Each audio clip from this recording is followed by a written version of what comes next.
Good morning, good afternoon, and konbanwa. Welcome in. Go grab your seats while I eat my bagel.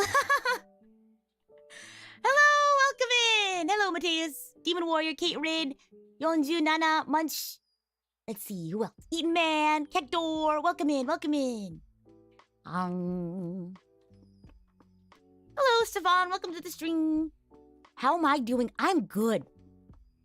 I woke up not too long ago. I made myself a bagel, and now I'm here. I'm very excited. Let me pull up what we were going to talk about today. I had a title, and I can't remember what I put in there. And I'm still eating my breakfast. Still working through my breakfast. With jam. Today it's actually with cream cheese. Cream cheese bagel. I wish I had some salmon to go with it, but, you know, you gotta stick with what you got. Welcome in, welcome in. If this is your first music theory stream, you might be a little bit confused, unless you already know a little bit about music theory. In that case, this shouldn't be too bad. But this will be a continuation from last time. I think last week is when we had our first music theory stream. And it's, if you're expecting, like, a structured lesson, this is not the place. It's gonna be a lot of rambling, that's for sure. But hopefully a lot of fun rambling, I would hope. So you can ask questions, I'll do my best to answer, and we're just gonna have fun talking about music theory. I guess we can start off with, were there any questions from the first time? I know we speed ran? How would you conjugate that? We kind of sped ran the Music Theory Unit 1, Part 1. But any questions, any lingering questions, I'm more than happy to talk about those. What did we talk about last time? Let me look at my video archive. Pitch. We talked about pitch. We talked about major scales, major key signatures, rhythm. We talked about meter and some expressive elements. Ooh. How's this? While you all generate, is that the right word? While you all think about some questions from last time, I'll go ahead and pull up today's example song. So I opted to not go for, I ended up not getting a anime song this time. I apologize. But this is a song from my past that I've gotten to play, and I think it has some examples of what I want to talk about. Unfortunately, not a scale in minor, but it has syncopation in it, and I wanted to talk about it. Let's see. So this is Glinka by Glinka. It's called Ruslan and Ludmila. Yeah, it's really cool. So I also brought the full score, but if you all want to watch just the viola part, we can do that. Let me see. While everyone's thinking of their question. Oh, you know what I'll do? I'll do the Q&A. Oh, this is so cool. Start a Q&A. Any questions from last time while you all listen to this song? Okay. Oh my gosh. Okay. So you all can start putting in your questions from last time, and we'll go ahead and listen to this one. So I believe it's Mikhail Glinka. I apologize, Mr. Glinka, if this is incorrect. This is from the opera Ruslan and Ludmila. This is the overture. I'm going to show you all the sheet music while we do this. So, one moment while I get the window pulled up. Ba-da-da-da-dum, ba-da-da-dum, ba-dum, bum, ba-dum, bum. That's how it goes. Oh, yeah. I guess I should resize this. Oh, teachers and technology. I'm working on it. Here we go.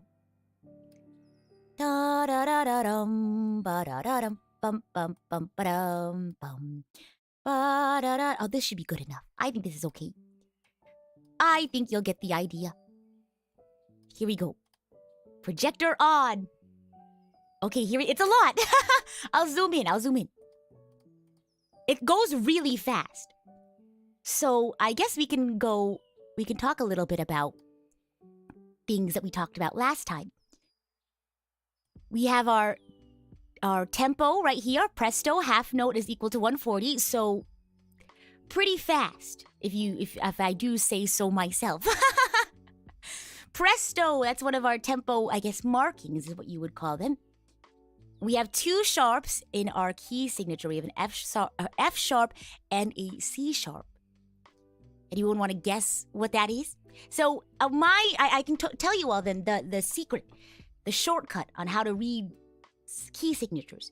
You take the last sharp in the key signature, okay, which is a C sharp. The first one is an F sharp. And then the second one is a C sharp. You take that last one and you go up a half step. So this is in D major.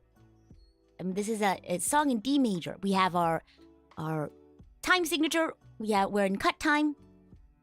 And it goes really fast. So best of luck. If you all want me to focus on just like a viola part or something like that, I'm more than welcome to. I love showing the full score. It's really fascinating. Okay. We now that I think about it, we might not be able to follow along, but you all can see how fast it goes. I'll do my best to keep up. Okay, here we go. Here we go. Dun dun dun dun dun dun dun. Oh gosh. Dun dun dun dun dun dun dun. Oh wait, you know what I should do? I should turn off my BGM. Here we go. We're gonna go again. It goes by really fast. So here we go. Let me turn up my computer volume too. Excuse me. Boop. Okay, there we go. Here we go. It goes by really fast. Okay, here we go.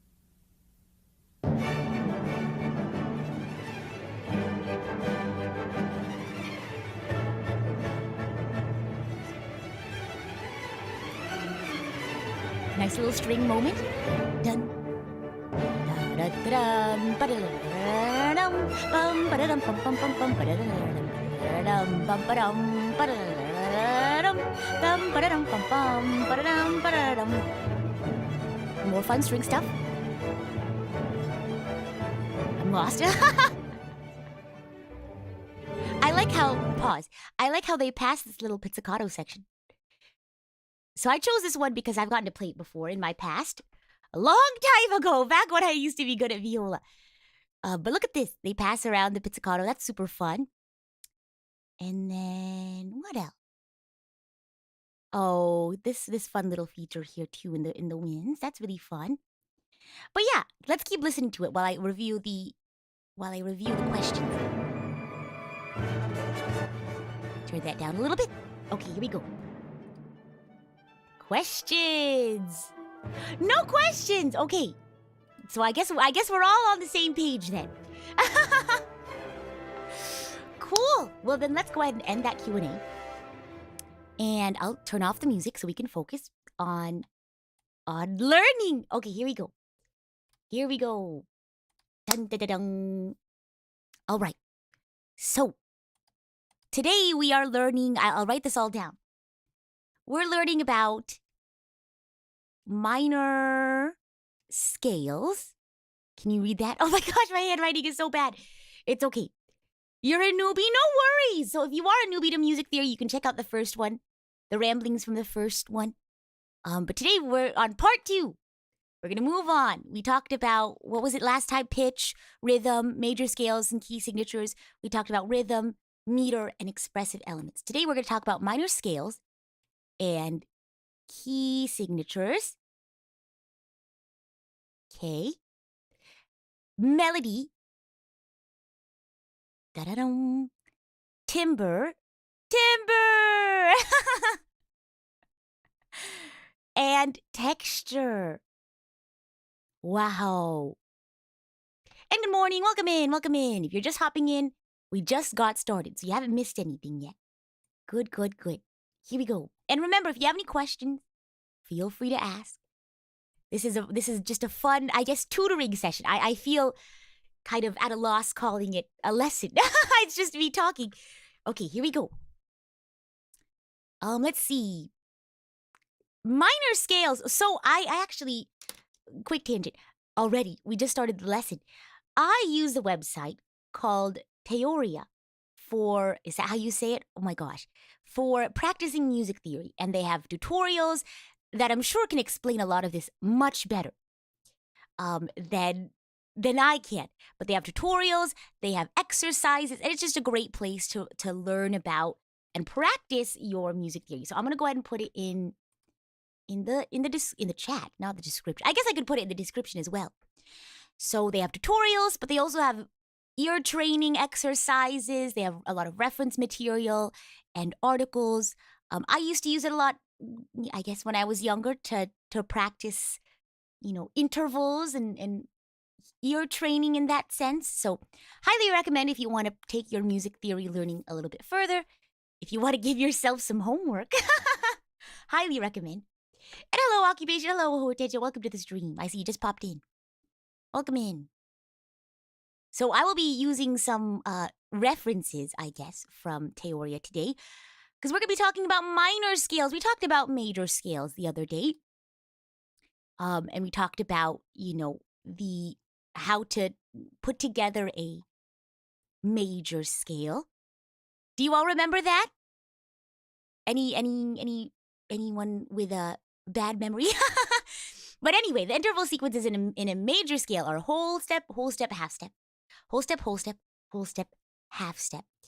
A minor scale is a little bit different. So there's 3 different kinds of minor scales. Oh my gosh. Now we're going to test my memory because I'm doing this completely from memory. So we have different kinds of minor scales, and the ones we're going to talk about today are da-da-dum, natural minor, da-da-dum, and then here we go, harmonic minor, da-da-dum.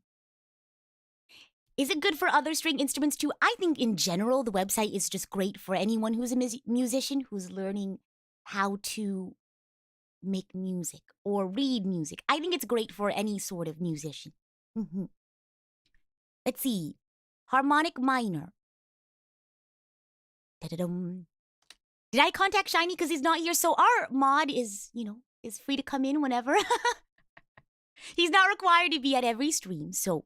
And it is a little early, so I totally understand. I hope you all are doing okay, waking up, doing some learning in the morning or evening.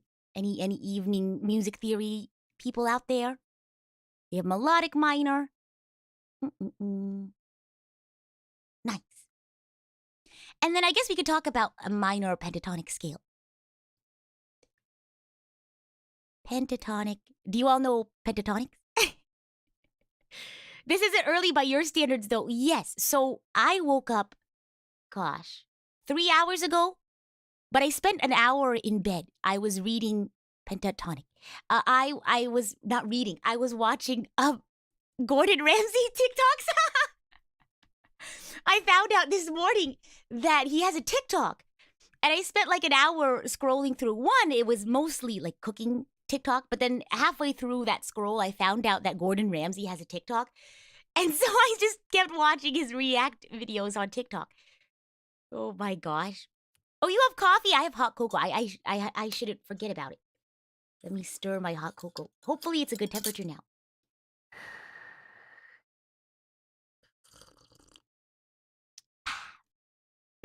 Oh my gosh. You found out about it pretty late. It's really funny because I don't know. Because a lot of people do a lot of like fun and weird experiments on like food TikTok. And he always just gets really confused. Like, why did you do that? What is that? Okay, we're going to start off with a natural minor scale. I'm the worst teacher because I get so distracted. That's why I'm just a tutor. I'm tutoring today, sure. So the scale pattern for a natural minor, we talked about the scale pattern for a major scale. Let me write that down. It's whole step, half step, whole step, whole step, whole step, half step. Then we have our natural minor, and the scale pattern is natural minor. And then it should be whole step, half step, whole step, half step, whole step, whole step. Now you might be wondering, what does that sound like? So this is where Teoria comes in. I'm going to play for you all a natural minor scale so you all can listen to that. Here we go. Listen in.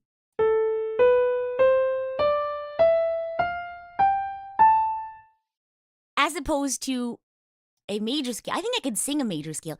Do, do, do. I guess I could start on the same note. Do, re, mi, fa, sol, la, ti, do. I think I got that right. Let me go ahead and play that for you. Major scale. Oh, they don't have a reference major scale. Hopefully that was good enough. Oh, here we go. Is this it?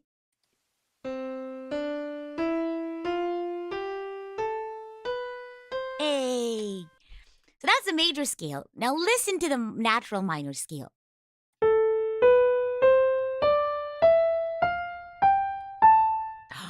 Da da da da. What is it? What sounds different? It seems, how I like to describe it is, it seems a little sadder.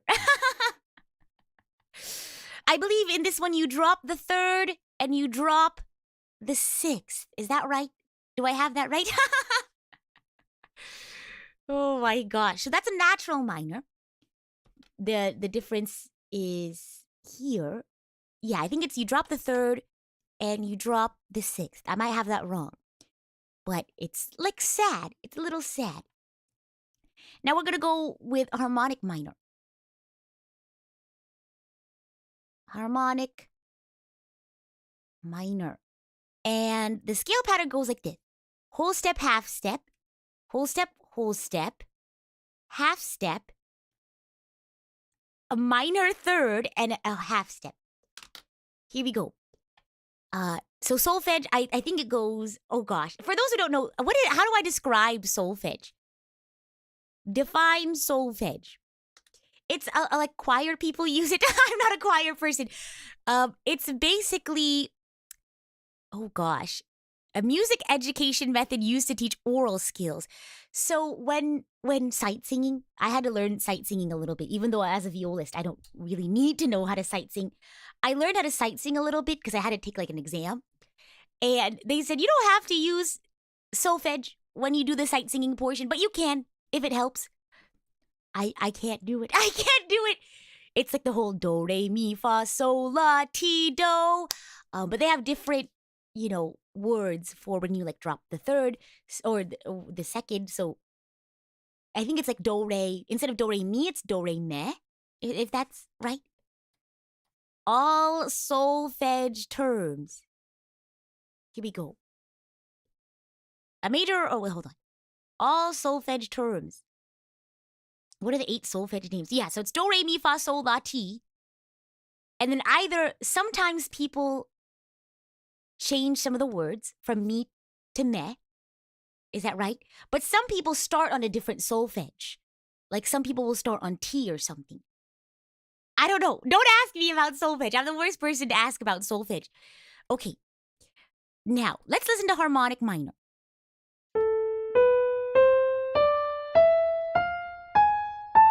Ooh, I like that, what is it called? Leading tone? Oh my gosh. I like that. Let's listen to it again.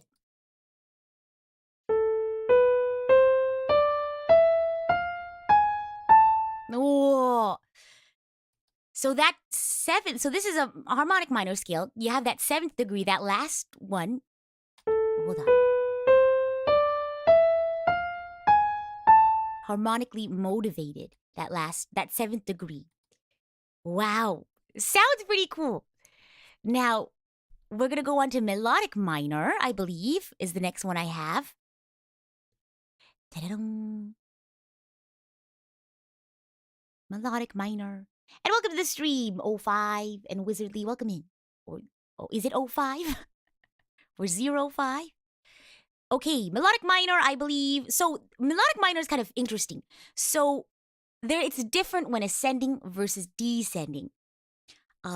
So going up, melodic minor is like this. So whole step, half step, whole step, whole step, whole step, whole step, half step. Do I have that right? 1, 2, 3, 4. Okay. And then as descending, it's actually just natural minor. So I'm not going to go over that bit again. It sounds really cool. So let's go ahead and listen to that.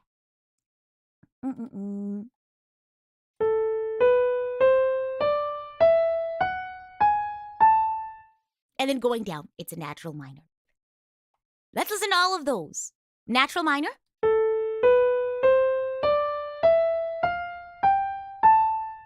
Then you have harmonic minor.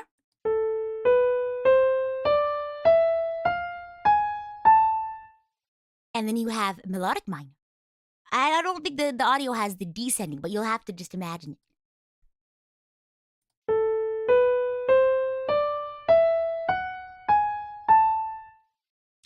Ooh, and then I have one more for you all, and that's the minor pentatonic scale. Oops, my handwriting. Pentatonic. So this minor scale is actually just 5 notes, and the scale pattern goes like, so get it? 5, penta. And it goes like this. Minor third, a whole step, minor third, whole step. And it sounds like this. Let me find it. I hope they have it. Pentatonic scales. Here we go. Pentatonic minor. So the fun thing about pentatonic scales is a lot of times they're used in like riffs and runs. So like when someone's like doing like ooh, something like that. A lot of the times people use a pentatonic scale to outline their run. So here, let's listen to pentatonic major.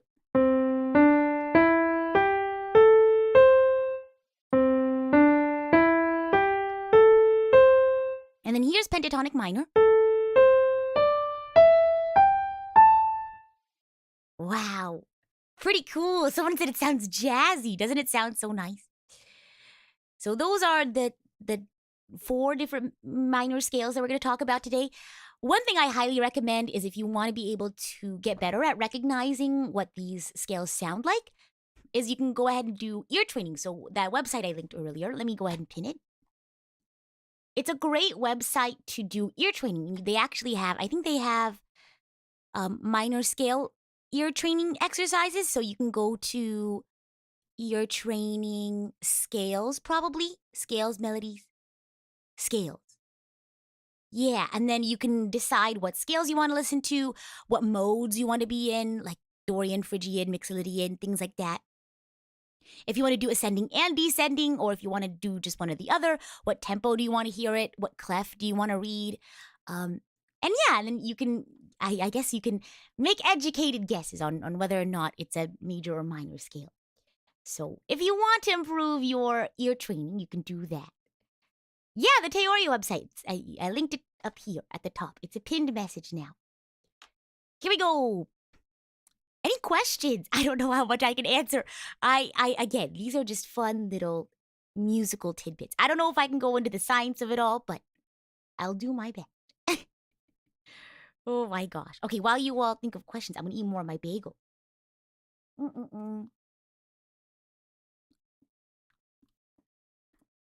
Are modes still used in composition today? I don't think people talk about them very commonly, but I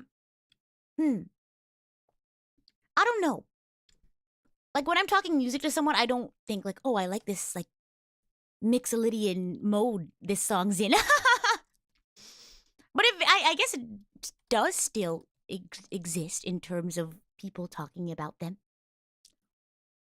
I think another I guess way to refer to them. I remember learning about modes and them being referred to as church modes. So I think they were really popular, like in religious music, maybe. Just tuning versus equal temperament. Oh my gosh, I don't know if I can go. So we talked a little bit about like the science of like sound waves. I don't know if I can go into the nitty gritty of like frequencies and things like that and harmonics. Oh my gosh.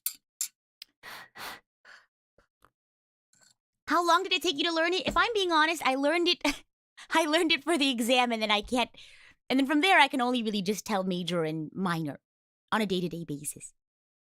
But if I sit down and listen to it, I can go, that's probably a harmonic minor or something like that. But it does take ear training. It does take quite a bit of training.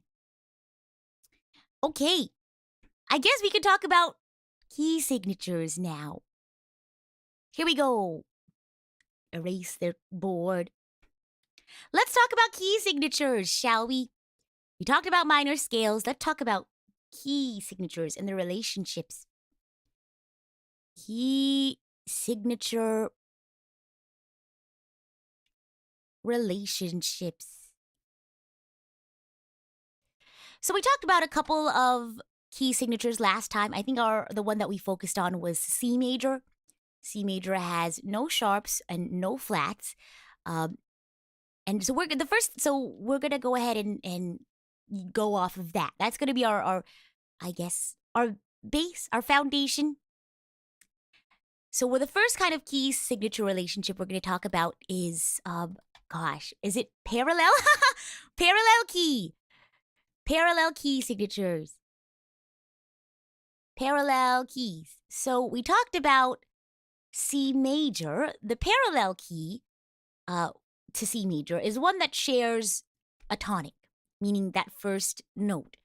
There's one major and there's one minor.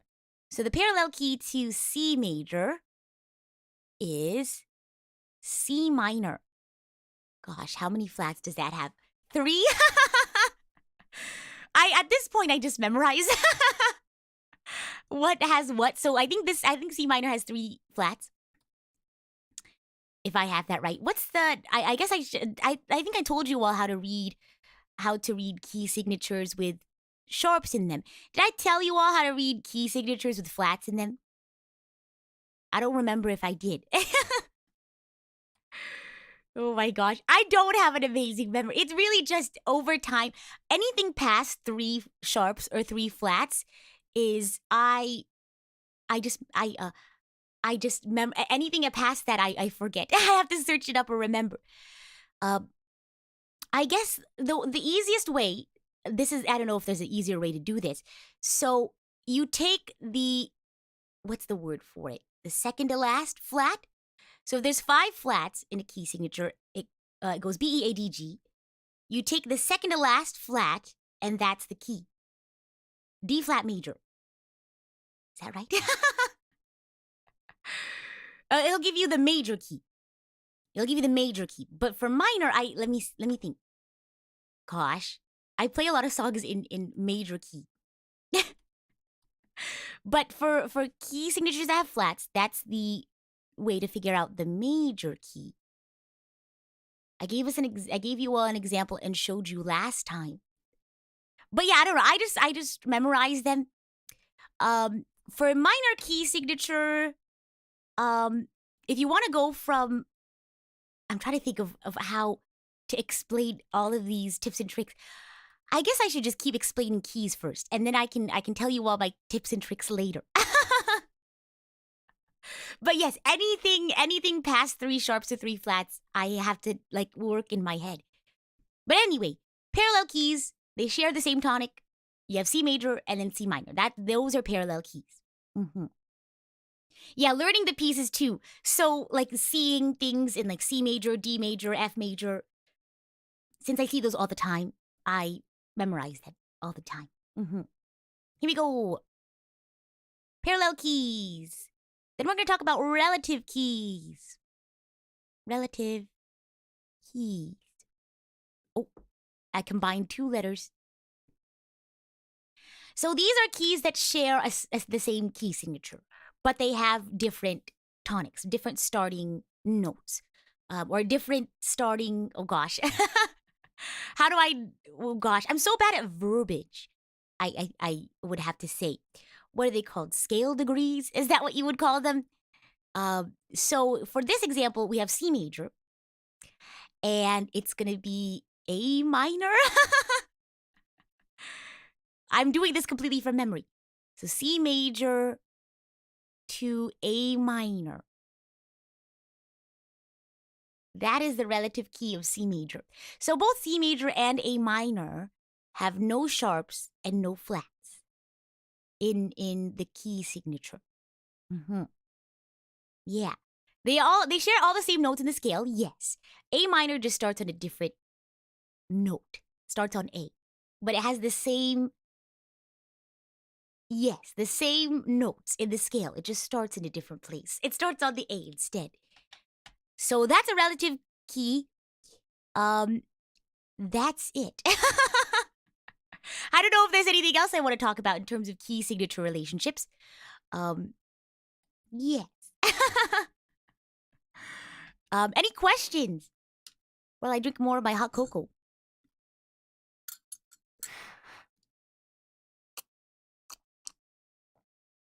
Anyone completely lost?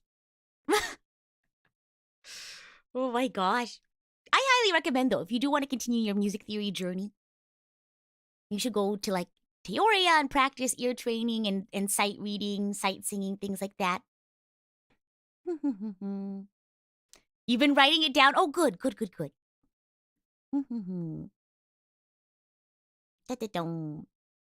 Is the relative minor always 2 notes below the major? Let's look into that.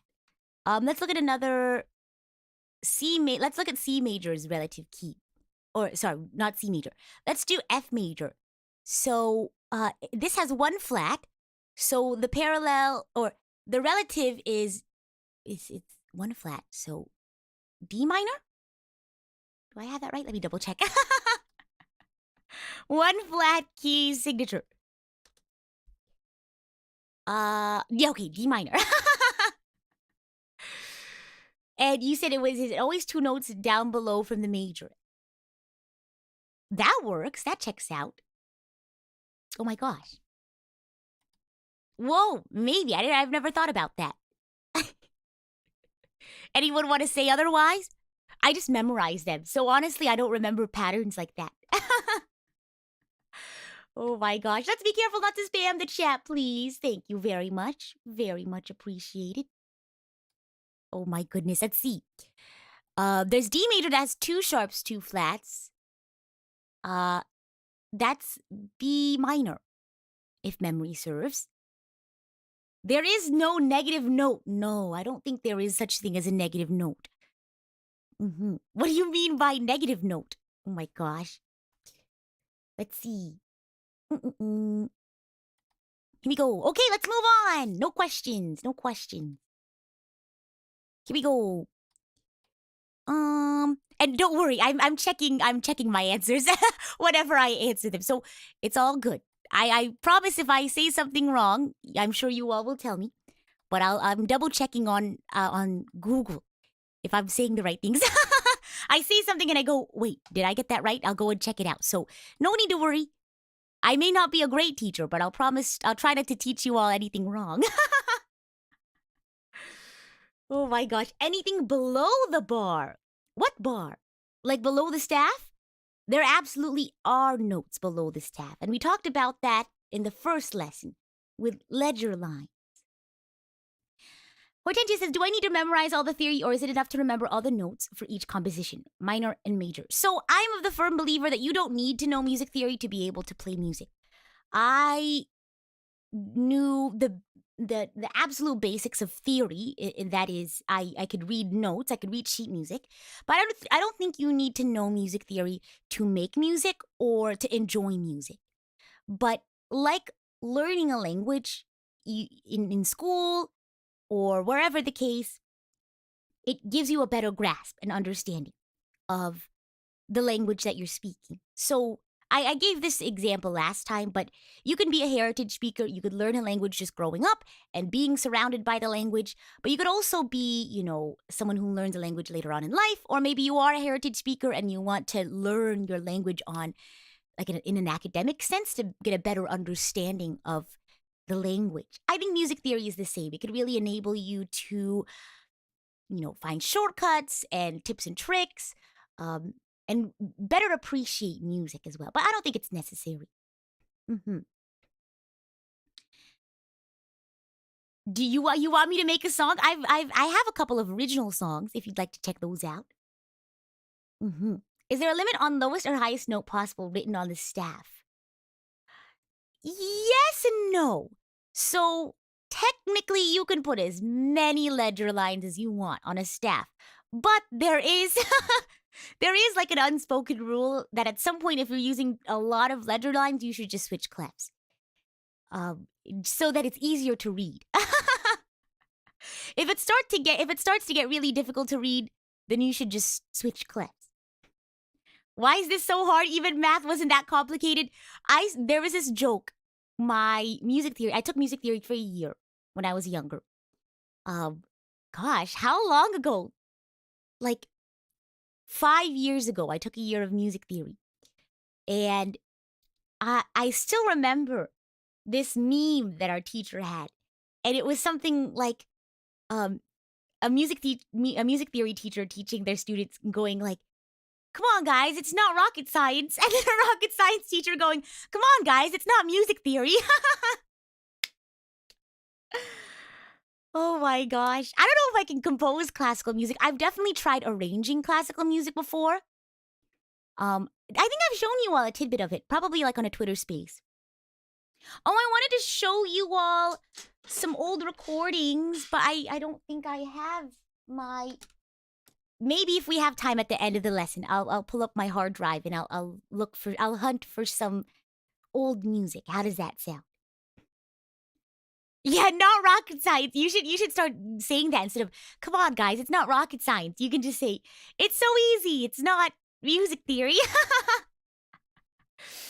Oh my gosh. So what else were we going to talk about today? Let me take a look-see. Okay, so we talked about minor scales and key signatures. Oh, now we get to talk about some stuff that I think I can talk more. Oh, we should talk about intervals. Oh my gosh, I love intervals. So I'm not very good at I used to be very good at recognizing intervals back when I did ear training, when I took music theory.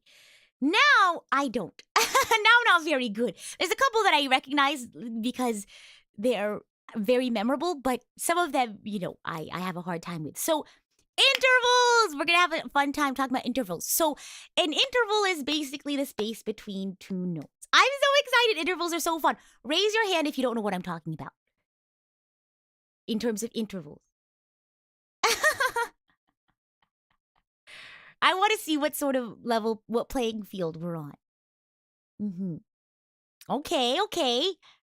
Great. Oh my gosh. So, no, not integrals. Oh my gosh, I would cry. I'm not very good at calculus. So we're gonna talk about intervals, and essentially intervals are the space between two notes. Yay! And they have different names for how far away they are from each other. Yeah. Oh my gosh. Throwback to what I learned that Rita and I apparently both learned NBC for a major 6. So there's a lot of really common mnemonics.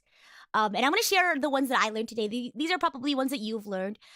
Feel free, if you have any extra mnemonics that you have when we get to that interval, you can share them. But here we go. We're going to do intervals, not integrals. Oh my gosh. This isn't rocket science. Here we go. So we have, let's see. We have certain words that describe an interval's quality. So we have major intervals, we have minor intervals, we have perfect intervals. You'll just have to memorize that. I don't know why some of them are perfects and some of them are major, minor. But you'll go ahead and just have to memorize. So the first one is, let me see.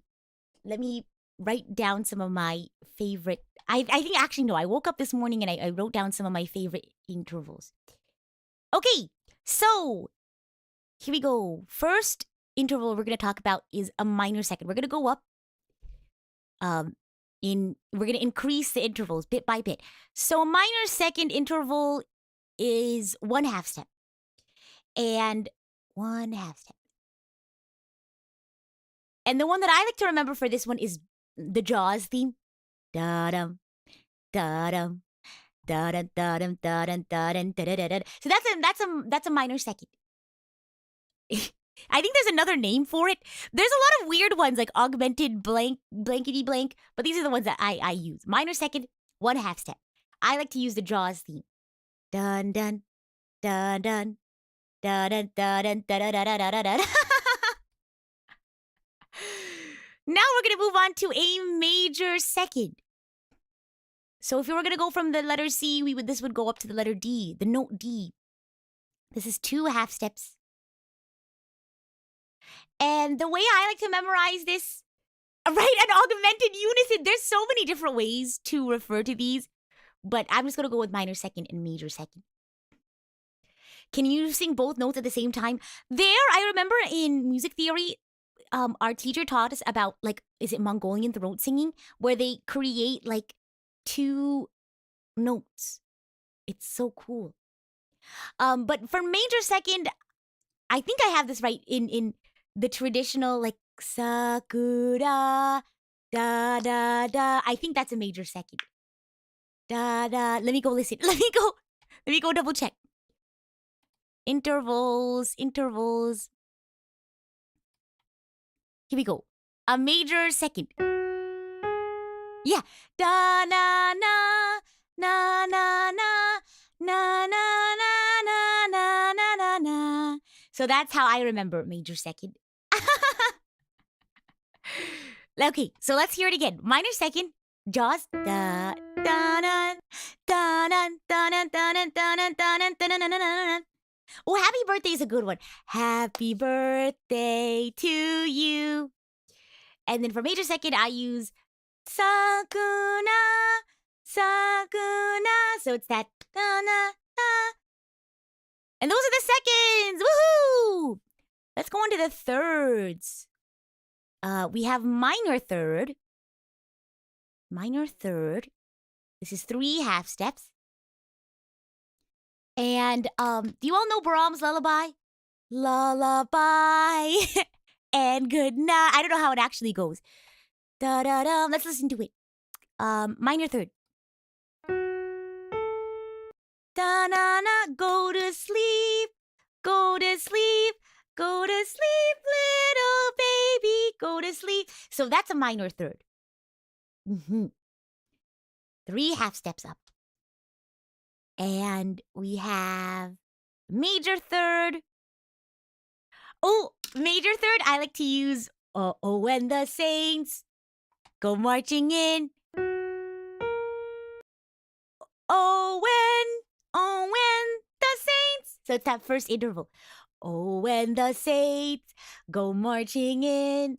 Oh, when the saints go marching in. Oh, how I'd like to be in that number. Oh, when the saints go marching in. Ooh, Twinkle, Twinkle, Little Star. That's a good one. I think you were talking about minor third. Is that right? Or Twinkle, Twinkle, Little Star I used for a different one. Well, I'll tell you all in a moment.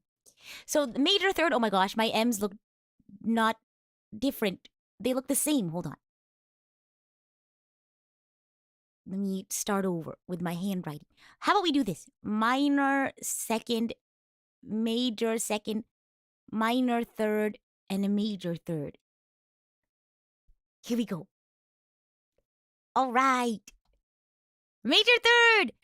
When the saints. So that's 4 half steps. And we're absolutely going to have a quiz after this. We're going to do ear training. Here we go. Oh, don't worry. I know the song. Yes, I'm very familiar with Twinkle, Twinkle, Little Star, but I'm going to be saving it for another one. Here we go. Now we're going to go on to a perfect fourth. Yoo-hoo! Perfect fourth. I guess I'll go ahead and write out the whole thing. Okay, so this is 5 half steps. Perfect fourth.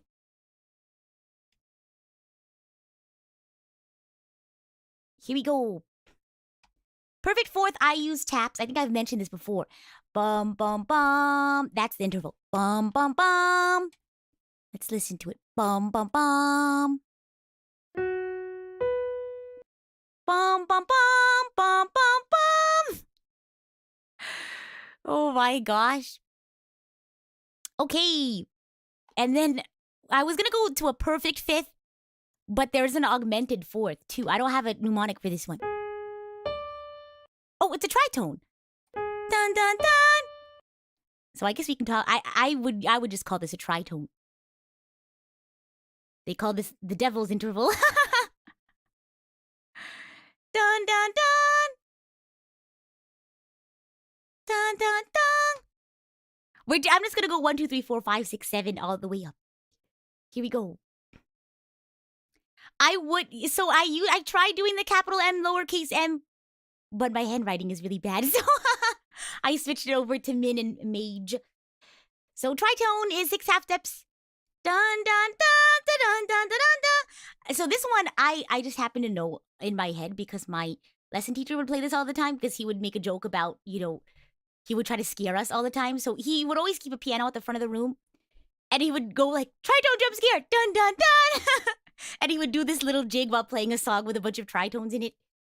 So that's a tritone. Bum, bum, bum, bum, bum, bum, bum, bum.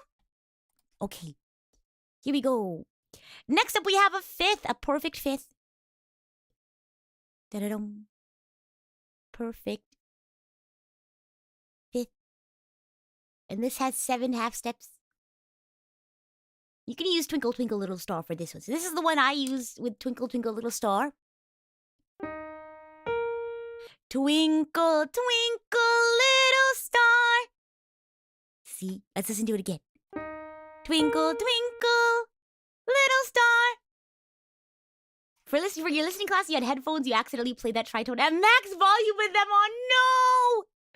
I remember when I was taking the music theory exam I talked about, we were all like in a big room, but obviously you had to like listen to music with everyone. But if you wanted to like hum to yourself, you were allowed to. You just had to put your hand over your mouth and you could hum to yourself. So you can like repeat intervals that you've heard and then, oh my gosh, music theory exams are so intense because, they'll say, please listen to the following excerpt. And then you listen to the excerpt. Sorry, I was drinking my hot cocoa. You listen to the excerpt and it'll say like, which instrument had this note or which section had the melody, and you say, oh, the violins or the flutes or whatever. I remember after the exam, when everything was said and done, when we turned everything in, we were talking about like the different questions because we're allowed to now that the exam is over. We were talking about the questions, and there was this one question that was like, what instrument was playing the melody? And everyone's like, oh yeah, totally knew that one. And the answer, I think the correct answer was flute. And everyone was like, oh yeah, we knew exactly what that was. We were talking as a group. And then everyone at the same time was like, it was flute. And then, except for one person they go, saxophone. Dang it. And it was so funny. Oh my gosh. But yeah, you have to like be able to discern different instruments, be able to figure out what the intervals are, what sort of cadence a passage has at the end. It's very interesting. That must have looked really funny to the person overseeing the exam. There was a really funny moment. So I remember during one of the listening sections, so there is a reading section, but there's a listening section. And, you have the proctor like plays music or whatever. They have like a given CD or something. And it goes, please listen to the following, opera by so-and-so, so-and-so. And everyone's all serious, right? We're trying to take this very seriously. You're not supposed to like talk or make any noise and things like that or be disruptive. But the audio goes, please listen to the following symphony. And it goes dun dun dun dun dun dun dun dun dun la la la la la la la. And everyone immediately starts looking at each other, and we're all trying not to laugh. And immediately the excerpt starts over, and everyone, including the proctor, starts cracking up. And then the proctor goes, okay, I know I'm only supposed to play that for you all 2 times, but I'm going to play it again because we were all too busy laughing. So, oh my gosh, it was so funny. But yeah, fun music theory story. I don't remember the name of the song. I wish I knew it now. Okay, let's talk about sixths. Here we go, minor 6 and major 6. Here we go. There's a lot. So this is 8 half steps and 9 half steps. My handwriting is terrible. It's okay. Minor 6, entertainer. But the 3rd and the 4th notes. It goes da da da dum da dum da dum. I think so. Let's listen. Da da na da na da na da da da da da da da da da da da da da da da da da. Let's see. Da da da da da da da da. So you can use that. That one was always a tough one for me. The entertainer interval. And then major 6, we talked about this one before. NBC. It's the first 2 notes.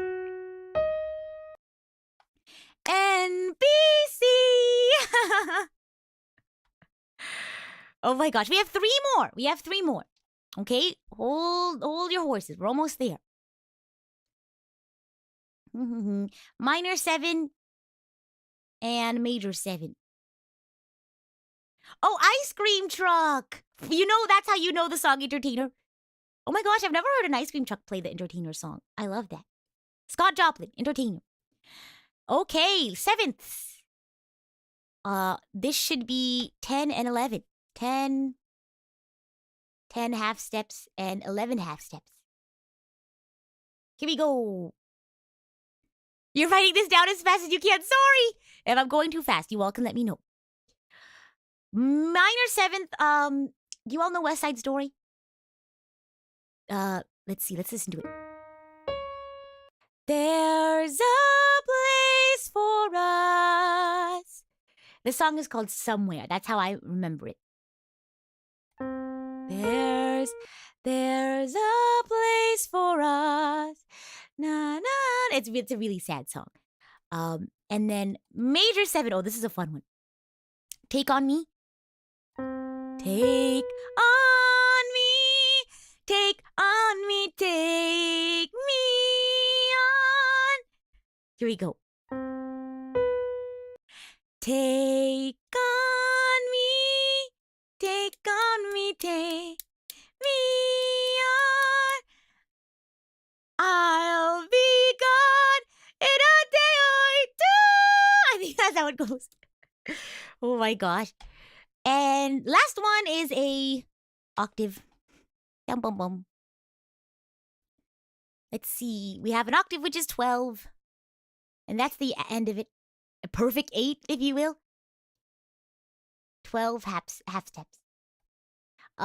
Somewhere over the rainbow. Somewhere over the rainbow, way up high, there's a land that I heard of once in a lullaby. Da da da da da da da da da da da da da da da. Da da. Yeah. So those are the intervals. Have fun. Go crazy. Oh my gosh. So minor intervals, they're basically the same as major intervals, but they're a half step less. We talked about augmented intervals a little bit in chat. Oh, augmented intervals. And augmented intervals are going to be a half step higher than perfect intervals or major intervals. Uh-oh. Let me type that better. Write that better. Augmented interval. Uh-oh. Interval. Yeah, so you may have recognized them, but maybe you didn't have a name to them. But now you do. So if you want to talk to someone like, hey, I really like that, perfect fourth you put in there or something. Now you have a way of being able to describe it without having to be like, oh, I like that part that goes bum bum. And then you have diminished intervals. This was a question you had on your theory test for your students. Oh my gosh. Diminish. I'm surprised that I remember a lot of this. Here we go. I feel like music theory, it's like riding a bike. I don't know. Maybe not when it comes to ear training, because I'm really bad at listening to intervals now. Diminished intervals are basically 1.5 step down from perfect intervals or minor intervals. Do we want to talk about inversions? Do we want to talk about interval inversions and compound intervals? Oh my gosh. You just need to de-rust? Let's practice. Let's do some ear training. Are you all ready? Okay, here we go. We're going to do some ear training in chat. You all let me know.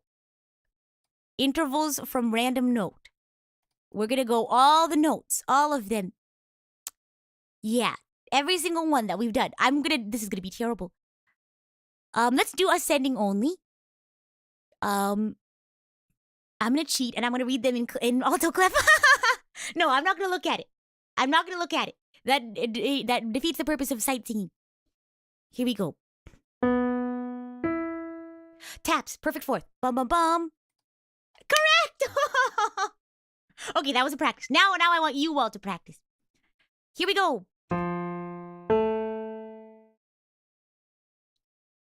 Okay. This one's for you. We're going to take turns. Here we go. I'll play it again. Bum, bum. What could it be? Major third. I see a major third. Okay, I see a couple of major thirds. Someone said minor third. Let's listen to it again. Dum, bum. Think of the mnemonic. Oh, when the saints go marching in. Oh, when the saints... It should be major third. Woo! Those who said major third, you are correct. Let's do one more. Let's do one more. I know this one. There's a place for us. There's a place for us. What could it be? What could it be? Da, da, da, da, da. And hello, Alexandra. Welcome to the stream. We're doing a quick mini test on intervals. There's a place for us. Correct! It is a minor 7, I believe. Yes, okay. Isn't that so fun? I love intervals. They're so cool. I guess we could talk a little bit about, we can talk about interval inversions.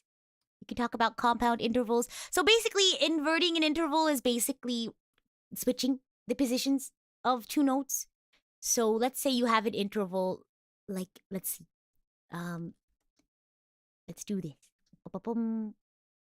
Da-da-dum.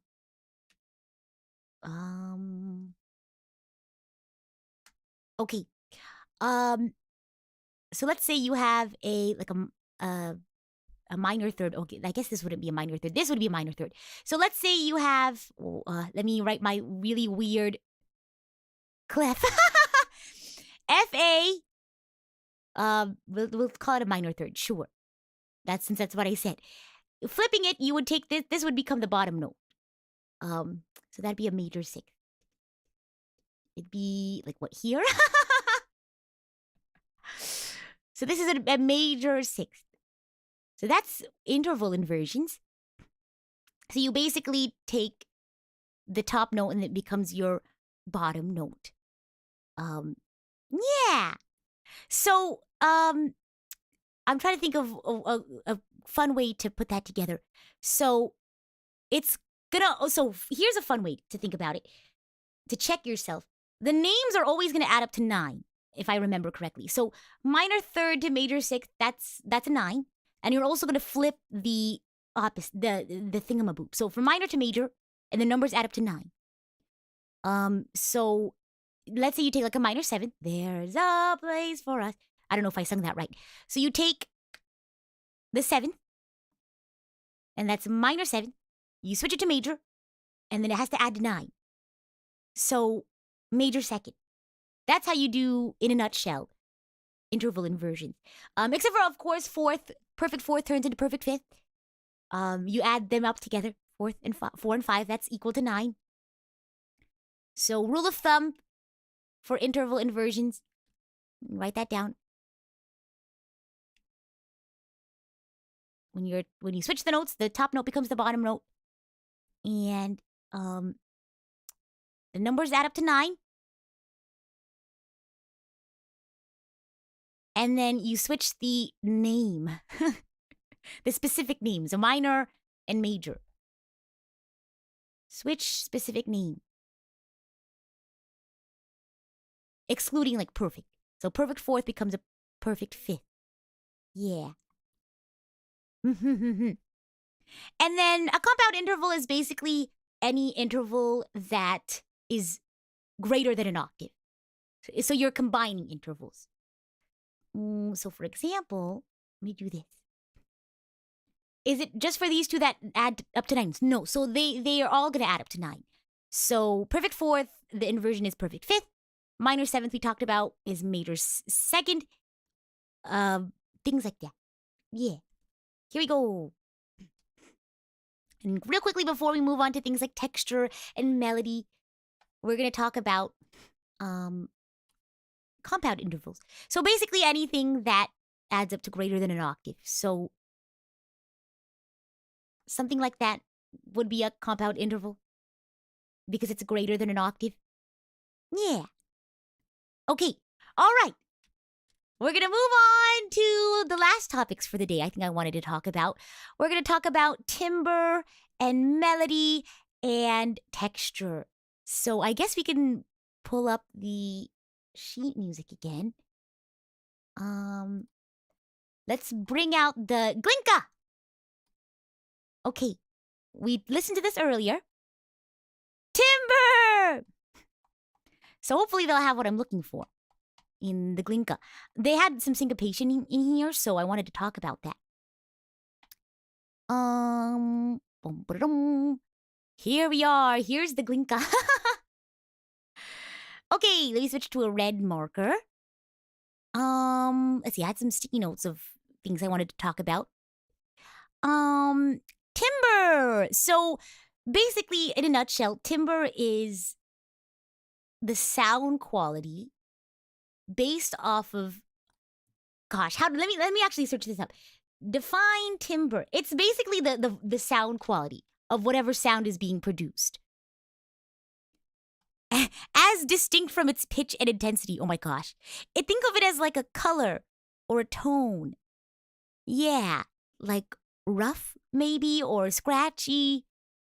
Timbre distinguishes different types of sound production, such as choir voices and musical instruments. Yeah. What's an example of timbre? Yeah, so color, tone color. Gosh. Arising from reinforcement by individual singers or instruments of different harmonics. The quality given a sound by its overtones. Okay, that makes a little bit more sense. Gosh. Yeah, a lot of people refer to it as color in an instrument sound. Honestly, I just like using the word timbre, but I never really understand how to describe like scientifically what timbre is. Yeah, so I spell it like this. This is the timbre in which we are referring to. Yeah. Like how the same note on a saxophone sounds different on a flute. Exactly. They have a different tone, a different color. They have different overtones. How do I explain what an overtone is? Because the reason why a note sounds different from one instrument or voice to another is because different instruments, different voices have different overtones. Let's see. How do I define overtone? So overtones are like the little frequencies that add up to the overall sound that you're making. If that makes sense. Define overtone. Because we can get real scientific about it. A musical tone which is a part of the harmonic series above a fundamental note. Okay. So you have like a fundamental note. Think of like a one waveform like this. Oh my gosh, now we're going to get real scientific. How am I going to do this? So we have an axis of time. Oh gosh. What's on the other axis? Hold on. Here we go. It's time and intensity. Is that what it is? Here we go. So this is what a note sounds like. Ah. And then I think if it's lower, it goes like this. And then if it's higher in pitch, it goes like this. Do I have that right? Do I have the science of music right? It's rocket science. Oh my gosh. So how am I going to do this? Hold on. Overtone graph. I'm trying to describe. Here we go. Here we go. Here we go. Oh gosh. This is going to be tough. Okay. We're going to get into the science of it. Here we go. Yes. Images for overtones. How to describe overtones. Oh my gosh. Let's see. I guess I could frequency, is it time, and something else.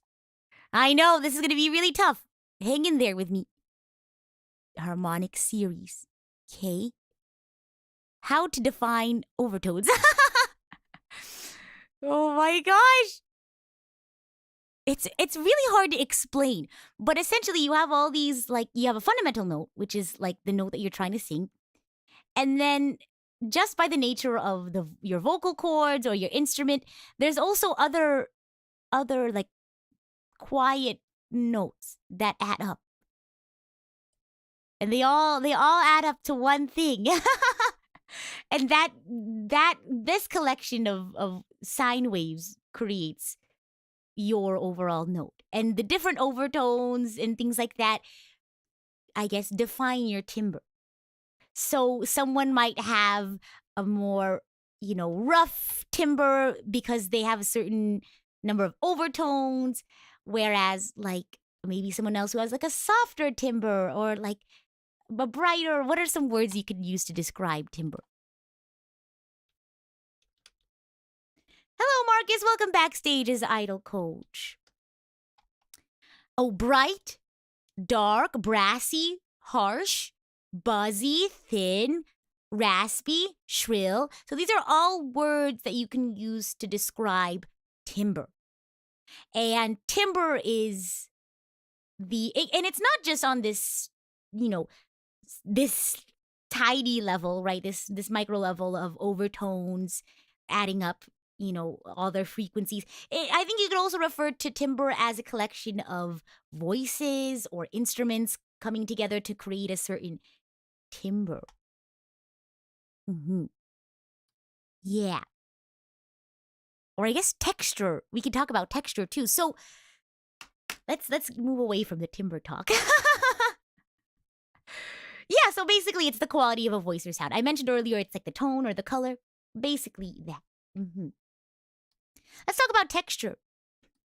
So texture is how I remember. Texture is basically how those different timbres, we talked about timbres, those different timbres, your rhythms, your melodies, your harmonies all come together in your music.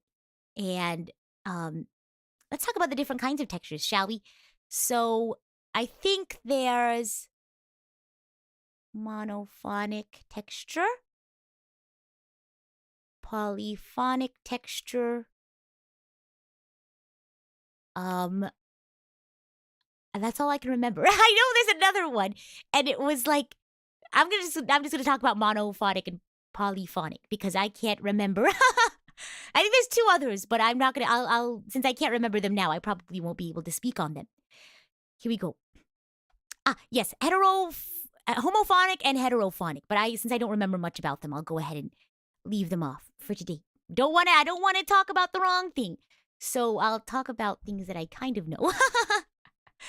So monophonic texture has only one melody line.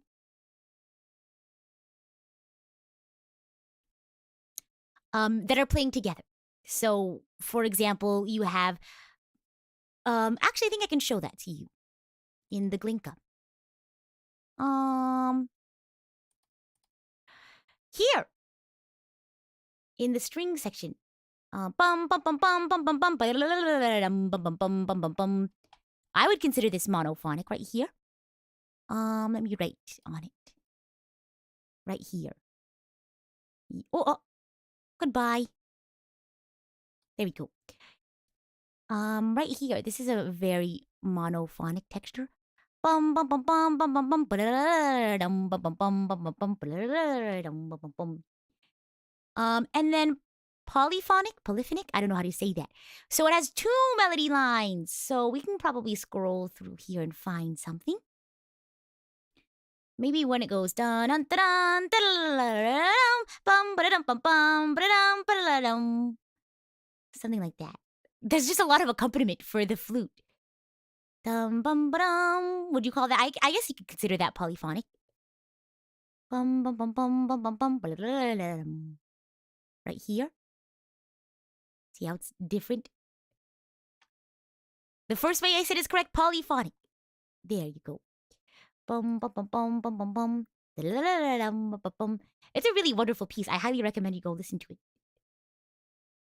Oh, look at that. Wow. Fun. Okay.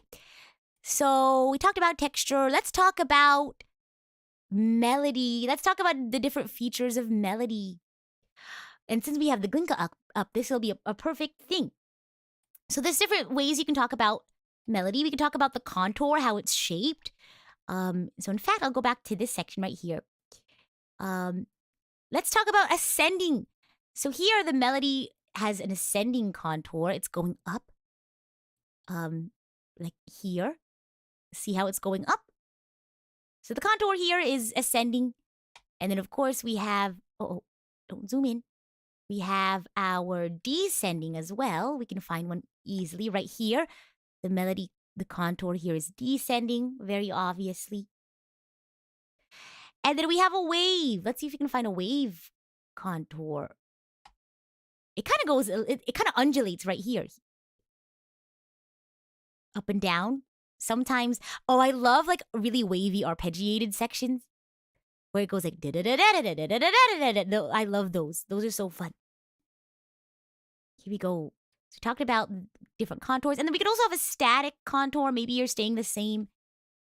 We have a lot of our accompaniment part just kind of staying the same note. Boom, boom, boom, boom.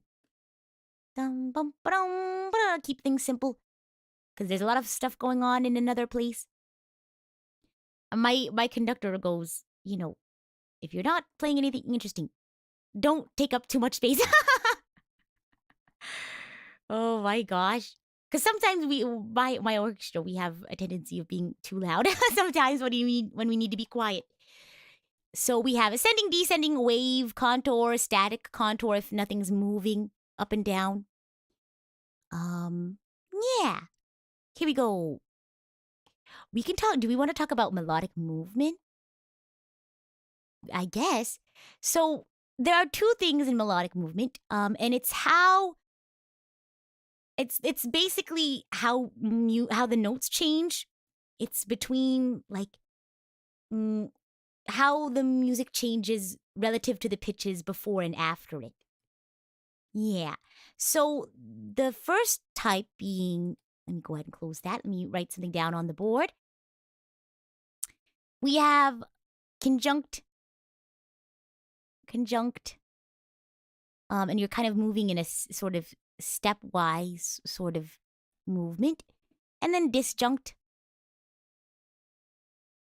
and you're kind of moving in leaps or steps, so skips. I can show you all what that means. So so for example, in this section here, we're kind of moving in a stepwise motion here. There we go. Boop. Nope. Boop. Here, we're kind of moving in a stepwise motion. Boop, boop, boop, boop, boom. And then leaps. Don't want to zoom in. There we go. Bum, bum, bum, bum, bum, bum, bum, ba-da-da-dum, bum, bum, bum. I'm sure there's a place with more leaps. But yeah, disjunct as opposed to conjunct. I hope I have those words right. There's one place that goes dum bum, bum bum. Oh yeah, here it is. Right here. Bum bum, bum bum. Dum bum, bum bum. I think the part that I like comes up. That goes da da da da da. Yeah, right here. There's a lovely viola section here. It goes da da da da dum ba da da dum ba dum ba da da dum da da da da dum ba da dum bum bum bum ba dum. Fun fact. I think this is our harmonic note right here. You see how there's a 0 or an O on top of the note? That's a harmonic note. Fun fact. Okay. I guess the last thing I want to talk about is rhythmic devices. So the reason why I chose this one is because there's syncopation, if I can find it. Okay, so basically syncopation, let me write that out for you all. This is the last topic. The last topic we're going to talk about today, rhythmic devices. And we're going to talk about two. We're going to talk about syncopation, which is a very common thing. And then this term, I brought it up before, and it started my journey into musical theory tangents, is the hemiola. This doesn't happen as often as syncopation does, but I have a fun example. So those are two fun little rhythmic devices I want to talk about today, kind of at the tail end of our conversation. Syncopation! So syncopation is basically when you accent on a weak beat. So let's say we're in 4/4. And your melody goes bum, bum, bum, bum, bum. And you basically are hitting all of you're on the beat. But then we have things called offbeats. Oh gosh, I don't know if I can do this. So I guess if you're hitting all the weak ones would be 1 and 3. So 1, 2, 3, 4. So in this one, it goes bum bum bum bum bum bum bum bum bum bum bum bum. So you're hitting all of the strong beats. But let me show you in the Glinka where we kind of start going on the offbeats. So in the Glinka, it's half note is equal. Oh, I lost my spot. Half note is equal to 140. So all of the strong notes are the half notes. So bum bum bum bum bum bum. Well, I guess I don't know. It goes really fast. So the part that I wanted to point out that's pretty close to syncopation as I can get if it isn't syncopation is down here somewhere. Let's see. Music theory is so fun. Welcome to the stream. Is it Phoebe? Welcome in. I have to find it. It's in the viola section, I know for sure. Because I've played this before. And I remember it's like da da da da da da da da. Okay, let me see if I can recreate it. Where is it?